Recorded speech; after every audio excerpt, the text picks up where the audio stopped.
And today we'll be talking about those good old Los Angeles Clippers. And let's talk about this is a team that currently has $158.9 million guaranteed in salary. I want to hear your predictions right now. What will the Clippers do? Why will they do it? And how will they do your predictions? Let me hear those thoughts down below. And the Los Angeles Clippers kind of went through a gap year with Kawhi Leonard not even playing a single game while Paul George missed a majority of the season. But look, Norman Powell, stud. Robert Covington got re-signed for an extension, looked awesome. And Isaiah Hartenstein developed into one of the better backup centers in the league, arguably a guy who should be starting.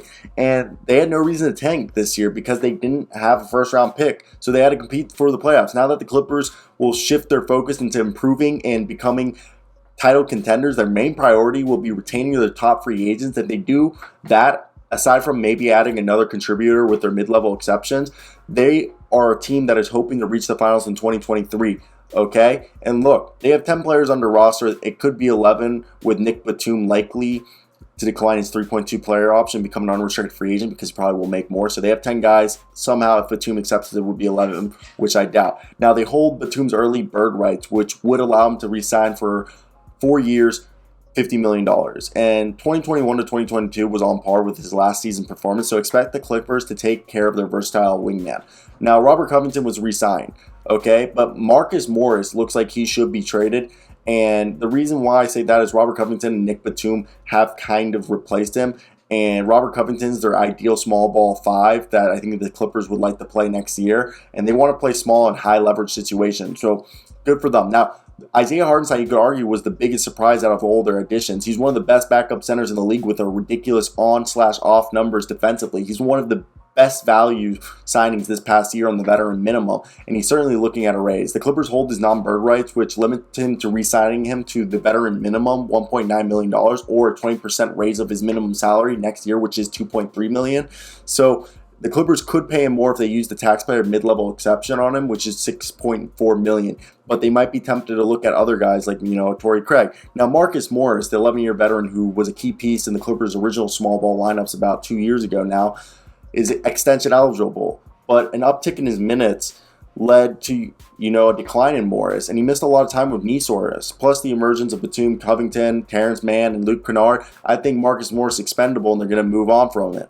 Similar to Ivica Zubac, who has a $7.5 million team option, which they probably will exercise. The 6-year center had a quietly his best year this year, and I think he's going to want to raise. So I think they keep him and maybe re-sign him for 4 years, $59 million, okay? And yes, this is a team that's probably going to be paying the luxury tax, especially if they re-sign and they have, the 43rd pick in this year's draft. So they could be pushing, a luxury tax payment of 135, maybe even 189, okay, with total expense with players and luxury tax being $323 million for this upcoming season.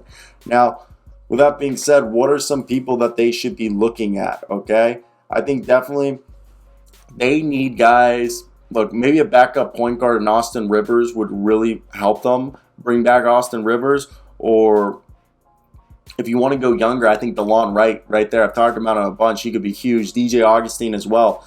And they have the shooters. So they need guys. I think a Taurean Prince would help them on the perimeter. A guy who can play small forward and power forward. But as well as finding centers, okay? I don't know if they want to go younger or older, but they moved on from Serge Ibaka. So you want to think of a guy who could play a similar role as Serge Ibaka, or do you want to go, along the lines of older guys like Hassan Whiteside and LaMarcus Aldridge, or are you trying to bring in guys like Kyle Anderson, JaMychal Green, Jeff Green, okay?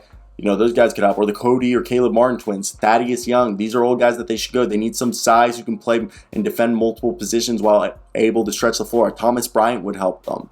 So I want to hear your thoughts down below, guys. What would you do if you were them? But basically, I think the Clippers, they just need to make sure everything goes right so they can get their guys. So let me hear your thoughts down below, guys. What would you do if you were, the Clippers? And in your opinion, what should their moves be? I think it's definitely an interesting position that they put themselves, okay, due to the fact that they want to go all in, and this was a gap year. And I think they did a good job at figuring out what needs to be done, because this was a team definitely that we could agree. It felt like, not that they were becoming hopeless, but hey, they needed to make moves, and that Norman Powell trade was huge. And I think they need to continue to build off of those moves so they can continue to have success. Let me hear your thoughts down below.